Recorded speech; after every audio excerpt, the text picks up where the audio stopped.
თითქმის დემოკრატიული ოდნავ თეოკრატიული საკმაოდ პერსპექტიული და თითქმის ევროპული ქვეყნის თითქმის ყველა საინტერესო ამბავს ცხოვრების რიტმის განცდის ხურვილის საღამოს სანამ წაგიღებს სურვილი რომ რავი იქნებ დღეს ხდება ის რისთვისაც ღირს რომ თითქმის ყოველ დილით როცა ვფიქრობ რისთვის ვისთვის შენთვის თუ სხვისთვის გახსოვდეს სამშობლოდ რომელმაც დაამარცხა კორუფცია თითქმის კრიმინალი თითქმის სისტემას მოვუწუთებს ითვლის უკვე წლებია და წლები არა წლების მიქრე კიდევ უფრო მნიშვნელოვანი ხდება თითოეული დღე ხარჯელი სიტყვა მოკლედ ითქმის საღამოს 8-ზე ყოველ დღე თითქმის ყოველ დღე თითქმის ჰეი საღამოს მშვიდობის მეგობრებო დღეს 14 მარტია რა თქვენ უყურებთ თითქმის ყოველ დღე მიშა მშულდაძესთან მესამე არხის პირდაპირ ეთერში ბუნებრივია გარდა მესამე არხის პირდაპირ ეთერისა ჩვენი სატელევიზიო ჩვენი ლაივში ყურება Facebook-ზე შეგიძლია, თუმცა გუშინ საღამოს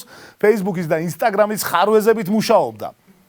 როგორც ემზარკვიციანი შეაფასებდა, ინტერნეტი დაიკეტა. ვერ იწერებოდა სტატუსები, იკარგებოდა კომენტარები, იჭედებოდა პოსტები და შესაბამისად ქართველი პოლიტიკოსებიც ვერ ახერხებდნენ სისულელეების გაზიარებას, რაც ამ ამბის ყველაზე პოზიტიური ნაწილია. ჯერ არა ცნობილი რისი ბრალი იყო Facebook-ის ხარვეზი, სამაგეროდ უკვე ნამდვილად ვიცით, რომ TBC ბანკის ციფრული სისტემების პრობლემები ციდან არ გაჩენილა. ტელეკომპანია პირველმა გაასაჯაროა 4 წერილი, რომელიც 2018 წელს TBC ბანკმა შინაგან საქმეთა სამინისტროს გაუგზავნა. ძალიან მოკლედ გეტყვით რა წერია ამ წერილებში. პირველ წერილში TBC ბანკი ატყობინებს შინაგან საქმეთა სამინისტროს, რომ ბანკზე კიბერშეტევა განხორციელდა. მეორე წერილში ბანკი ატყობინებს სამინისტროს რომ შეტევა განხორციელდა თბილისიდან რუსთაველის 12 ნომრიდან. მესამე წერილში ხაზარაძე ეკითხება გახარიას რამე ხო არა ახალიო. მეოთხე წერილში ხაზარაძე ეუბნება ებიჭო რამე გააკეთეთო. ამის შემდეგ TBC დააჯარიმეს მილიონით და ხაზარაძე აიძულეს ბანკიდან წასულიყო. მორალი, ნუ შეუჭამეთ მინისტრს ტვინი. ნუ აწუხე. ისე ხაზარაძე ძალიან უცნაურად იქცევა. 3 წერილი გაუგზავნე ხედავ კიდია კაც. მეოთხეს რაღაც უგზავნე. ან თუნდაც თქვა და გახსნა გახარია მე წერილები. წაიკითხა კიდეს რომ TBC-ზე კიბერ შეტევა მიმდინარეობს. აი რა უნდა ეპასუხა. ხაზარაძის წერილის მიხედვით გამოდის რომ ტროლები და ბოტები კავშირგაბმულობის შენობაში რუსთაველის 12 ნომერში არიან. კურიერმა ეს ინფორმაცია გადაამოწმა და განაცხადა რომ სიმართლეა. ამიტომ ჩვენ კურიერის ნათქვამს გადავამოწმებთ. და რუსთაველი და ჩაგვერთვება ყველაზე მიუკერძოებელი კორესპონდენტი გუჯა მაჭარაშვილი.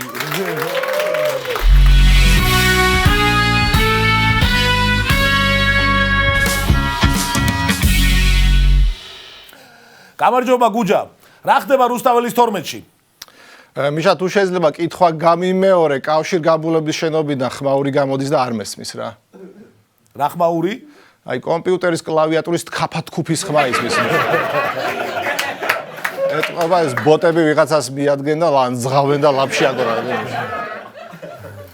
ვიღაცა ლაფში ამოგანგლეს. გუჯა, მოდი ჯერ აგვიხსნა ვინ არიან ეს ბოტები. ბოტები არიან ჩვეულებრივი ადამიანები, რომელსაც აქვთ ბევრი Facebook პროფილი გვერდი და მთავრობას აქებენ. ხოლო ისეთ ადამიანები, ვინც მთავრობას არ მოწონს, ლანძღავი და შავპიარს უგორებენ. ანუ ბოტები ბოტობენ რა ეგ არის. ესე იგი არიან მაქებარი ბოტები და ლანძღავი ბოტები. დიახ და ნუ ლანძღვა მაინც ჭუჭყიანი საქმეა და აქ ხელფასი ცოტა მაღალია მიშა.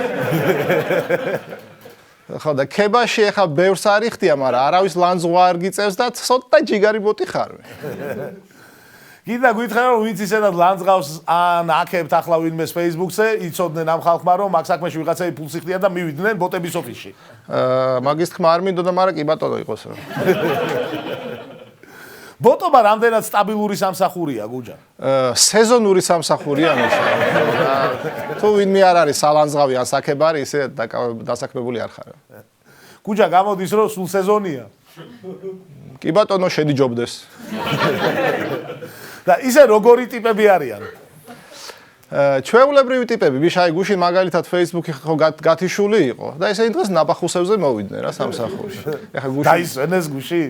ხო, ღარიბას და კვირიკას ბოტებმა ერთმანეთი გაიცნეს, გაერთიანდნენ და ცოტა მოწყვეტეს ბიჭებმა. და კვირიკაზე ვიცოდი, ღარიბასაც ყავს ბოტები გუჯა? აბა რა გონია, ხალხს მართლა გაუხარდა ღარიბას დაბრუნება თუ რა. გასაგებია შენი მოსაზრება. ახლა ვის შავ პიარზე მუშაობენ ბოტები? ვინ არის მიზანში ამოღებული გუჯა? მამუკა ხაზარაძე, მიშა, მთელი შავი პიარი მიმართულია მამუკაზე. აი, ყველა ანტი-პიარი მუშაობს ხაზარაძეზე და ამაზე ცოტა არ იყოს და მამუკა ჯაფარიძე, ბადრი ჯაფარიძე ცოტა უხერხულად გზნობს თავს, მეც დამფუძნებელი ვარ და რაღაცა. გუჯა, რომელიმე ტროლი ამ ბოტი ხო არ გაიცანი? ჯერ არა მიშა, მაგრამ თუ მეტყვი ახლა ეს ლუწი ნომრები რომელ მხარეს არის რუსთაველზე გავიქცევი და ვინმე საოცრებად გავიცნობ რა. ანუ არ წასულხარ? კი, მიშა, შენთან დავამთავრებ თუ არა საუბარს, ეგრევე მივდივარ რა. კარგი გუჯა, აღარ მოგაცდენ. შენი საქმე ქონია რუსთაველზე, ნახვამდის. შეიძლება ძვირფასო მეგობრებო, რომ მთავრობას ჰქონდა გეგმა, ყველა უმუშევარი უნდა გამხდარიყო ბოტი, თუ ვინმეს გალანძღავდნენ, ბოღმასაც ამოიღებდა ხალხი და თან დასაქმდებოდნენ, მაგრამ კურიერმა სხვანაირად გააშუქა და მთავრობის გეგმა გააცუდა.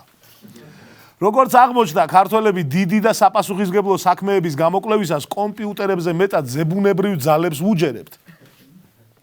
დღეს კიდევ ერთხელ გავრცელდა 2017 წლის ინტერვიუ, რომელმაც ჩვენზე ისეთი შთაბეჭდება მოახდინა, რომ ჩავთვალეთ, რომ 2017-ში როგორც ჩანს არასათანადოდ გავრცელდა. ამიტომაც გიზიარებთ. სასამართლოს ექსპერტმა მაია ნიკოლაიშვილმა, რომელიც მუშაობდა ყველა იდუმალებით მოცულ სახელმწიფოებრივი მნიშვნელობის საქმეზე, განაცხადა, რომ თუ სული მოინდომებს, მას შეუძლია ექსპერტს გვამზე დაზიანების ადგილი მიუთითოს და საიდუმლოს ამოხსნაში დაეხმაროსო. მე ხშირად მქონია ასეთი მინიშნებებიო. ჰოდა. თუ რომელიმე სული გვიყურებს, თხოვნა გვექნება. იქნებ ამ ქალს აღარ გაახსნებინოთ საქმეები, დაკარგოს ნელ-ნელა რეპუტაცია და აღარ ჩართონ ხოლმე გამოძიებებში. ისედაც სასწაულებზე დგას ეს ქვეყანა. ამ პირიქით, რატომ ხარჯავთ ამ ტემპულს პოლიციის აღჭურვილობასა და ტექნიკაში დაურიგოთ თითო თემში და ატრიალებენ დანაშაულის ადგილზე და ეგა. ამგვარად, როგორც გავარკვიეთ, საქართველოში მკვდარ სულებს არამხოლოდ არჩევნებისას, არამედ გამოძიებისასაც იყენებენ. ოღონდ ეგ მარტო მაშინ იმუშავებს, თუ გარდაცვლილი სულით ხორცამდე ქართველია. თორე ეგრე შეიძლება 2 საათი გელაპარაკოს და ვერ გააგებინოს ვერაფერი. შეიძლება სწორედ ესაა მიზეზი, რის გამოც პარლამენტის აგრარულ საკითხთა კომიტეტის თავმჯდომარე მოთარ დანელიამ განაცხადა, რომ მემკვიდრეობით ქართული მიწის მიღება შეძლებენ ეთნიკურად სულით ხორცამდე ქართველები. მიუხედავად იმისა, ექნება თუ არა საქართველოს მოქალაქეობა. ანუ მარტო სულით ქართველები და მარტო ხორცით ქართველები ვერაფერსაც ვერ მიიღებენ. ახლა როგორ უნდა გავიგოთ ადამიანის სულით ხორცამდე ქართველია თუ არა? ხორცით ქართველობის დასადგენად კიდევ რაღაც მექანიზმი არსებობს, აი მაგალითად მიშა 99%-ით ქართველია, 1%-ით ბერძენი. კანონში თუ ეწერება, რომ 100%-ით ქართველი უნდა იყოს, მემკვიდრეობით ვერაფერსაც ვერ მიიღებს. ახლა ჩვენ შემოგთავაზებთ 5 აუცილებელ პუნქტს, რომელიც უნდა დააკმაყოფილო, რათა სულით ქართველი იყო. პირველი, თუ კი ღამით ფანდის მინათების გარეშე წვდები, მწვადი შეიწვა თუ არა? სულით ქართველი ხარ. მეორე, თუ კი როცა ვინმე ამბობს გალაქტიონ ტაბიძე აუცილებლად უსწორებ, გალაქტიონი კი არა, გალაქტიონი იყო. სულით ქართველი ხარ. თუ კი ვეფხისტყაოსანი არც წაგიკითხავს პერსონაჟები დიდად არიცი, მოკლეშინ არციც არ გახსოვს, მაგრამ ამის მიუხედავად მაინც გიყვარს. სულით ქართველი ხარ.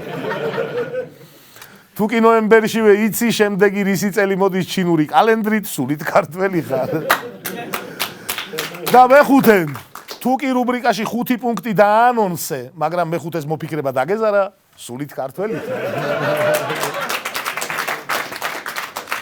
მაგრამ ჩვენ დაგვეზარა, მაგრამ მე მაინც მოვიფიქრეთ. იმიტომ რომ აი მართლა როცა არ გინდა დალევა, მართლა. მაგრამ მაინც რო სვავ. აი სულით ქართველი. სინამდვილეში ცხადია სულით ქართველი როგორ უნდა დაადგინო, არავინ არ იცის, მარტო ერთი კაცი ვიცით, სულით რუსი. აი ესა. სულით რუსი ვარ. მიყვარს აი რუსეთი და მიყვარს კრემლი. აქვე ვისარგებლებთ შემთხვევით და განვაგრძობთ ყოველდღიურ რუბრიკას თითო ვიდეო რუსეთიდან. მილიციის რაზმი მეტროს სადგურზე მოწყობილი დგას. ისინი ძალას ასხივებენ. ამ დროს კი შემთხვევით გამლელს, შემთხვევით იარაღი დაუვარდება დაბლა და შემდეგ რაც მოხდა, ყველა გაოცდება.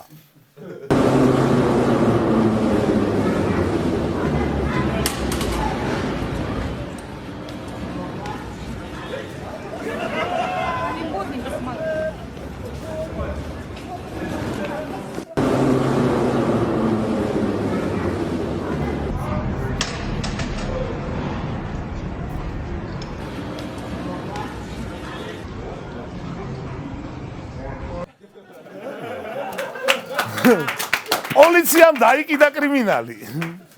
ამასობაში კი ირაკლი სესიაშვილმა ადამიანმა, რომელმაც სამსართულიანი სახლის აშენება $37,000 მოახერხა, ხოლო საკუთარი შვილი სუსში დაასაქმა. გირჩი კორუფციაში დაადანაშაულა. ესეთი ამბავია. სესიაშვილმა განაცხადა, არის რამდენიმე ორგანიზაცია, რომელიც არის ჩვეულებრივი კორუფციის წყარო. გირჩს ეგეუბნებით მაგალითად. თითო ცნობაში რამდენს ახდევინებენ, იცით? 20-დან 100 ლარამდე. საუბარია გირჩის გაცემულ ბიბლიური თავისუფლების მამაობის მოწმობებზე. კორუფცია არის თუ არა არ გაინტერესებთ? ციტირებ. ეს ორგანიზაცია მდიდრდება და არაკეთილ სინდისიერად ავალებს წევამდელებს უარი თქვან კონსტიტუციურ მოვალეობაზე. ამ ციტატიდან ყურადღებას 3 სიტყვაზე გავამახვილებ. პირველი სიტყვა ახდევინებენ.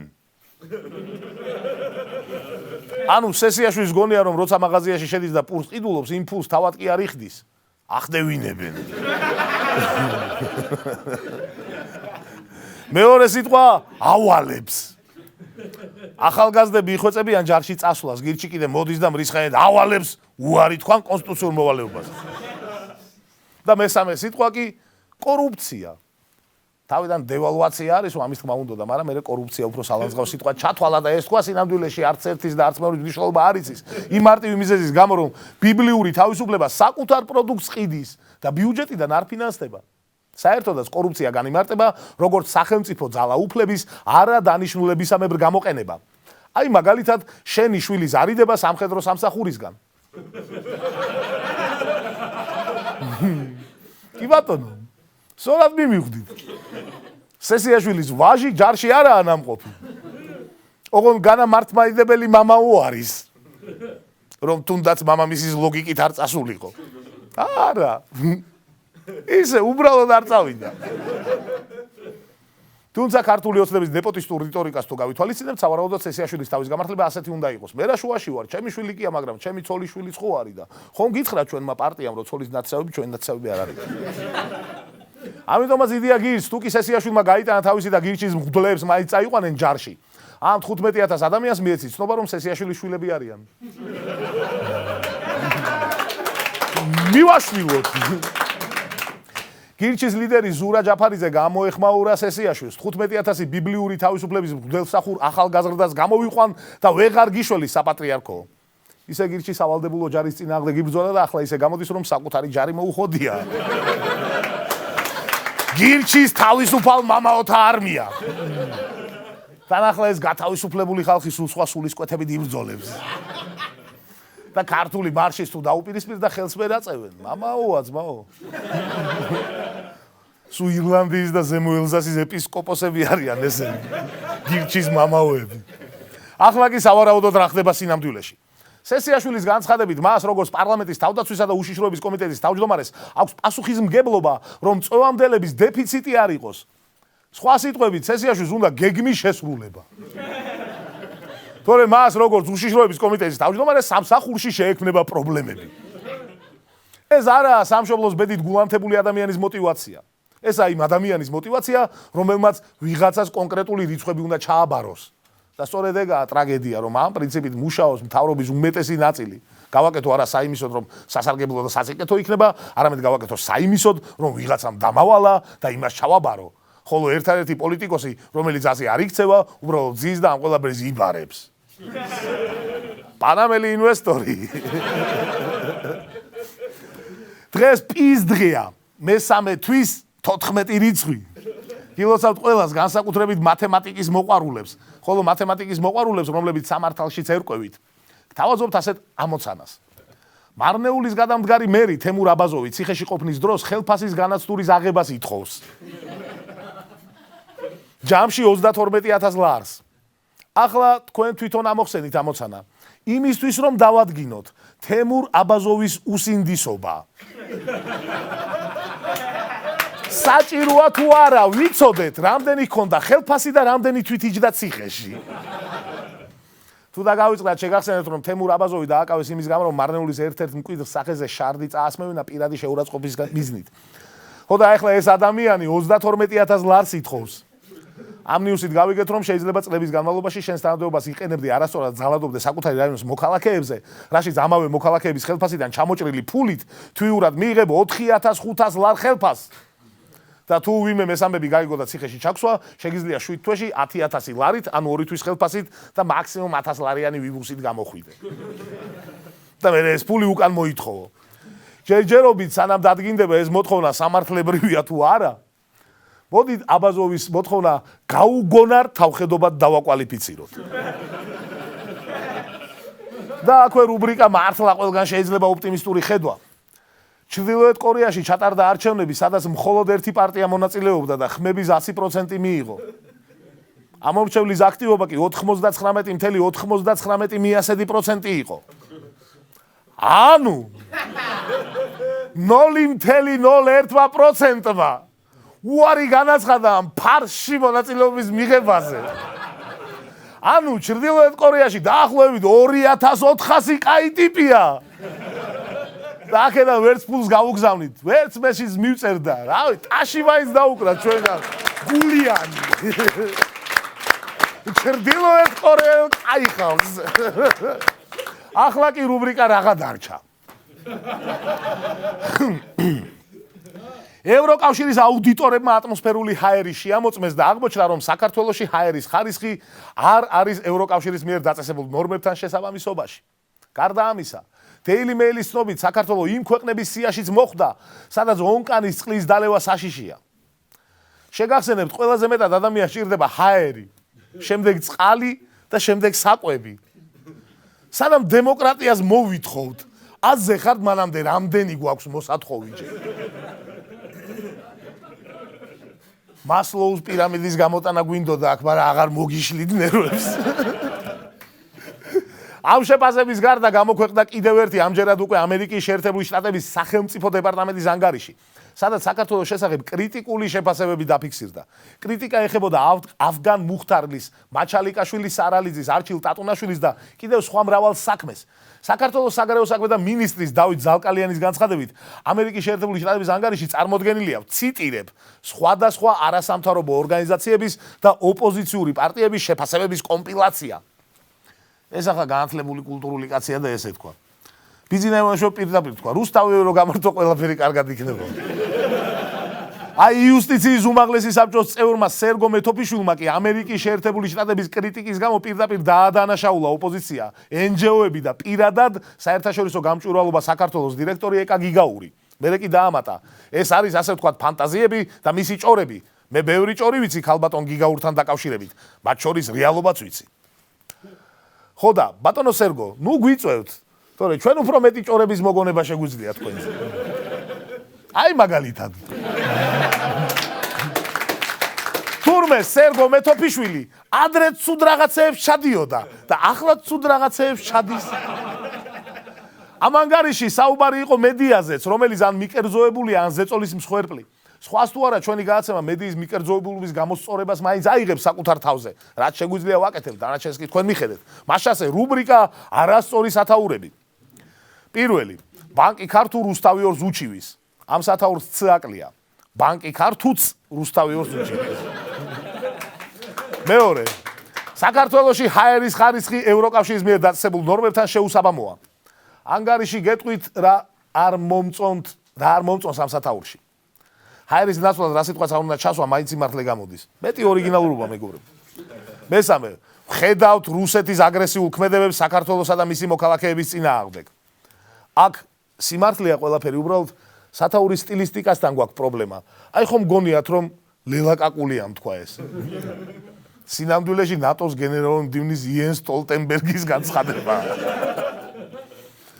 მეოთხე, მეცნიერება დაადგინეს, რომ საქართველოში 60 წლის ადამიანებს ყველა ის დაავადება აწუხებთ, რაც 65 წლის ასაკში ვითარდება. ასე უფრო ლაკონური იქნებოდა, მეცნიერება დაადგინეს, რომ ორ შაბათიდან ვარჯიში უნდა დავიწყოთ. და ბოლოს მეხუთე, მიხეილ ბატიაშვილი, განათლების მინისტრი. უფასო ფაკულტეტები მომავალ წელსაც იქნება. ეს სათაური ასე უნდა იყოს. მიხეილ ბატიაშვილი, უფასო ფაკულტეტები არჩევნებამდე იქნება. და ბოლო ეს ყოფილა უკაცრავად. მეექვსე. საქართველოში ბენზინი 2-3 თეთრით კვლავ გაიაფთა. სამთავრობო მედიას ვერ ვასწავლეთ რა საქმის გულიანად კეთება. საქართველოში ბენზინი უკვე მე რამდენად გაიაფდა. აი ესე უნდა.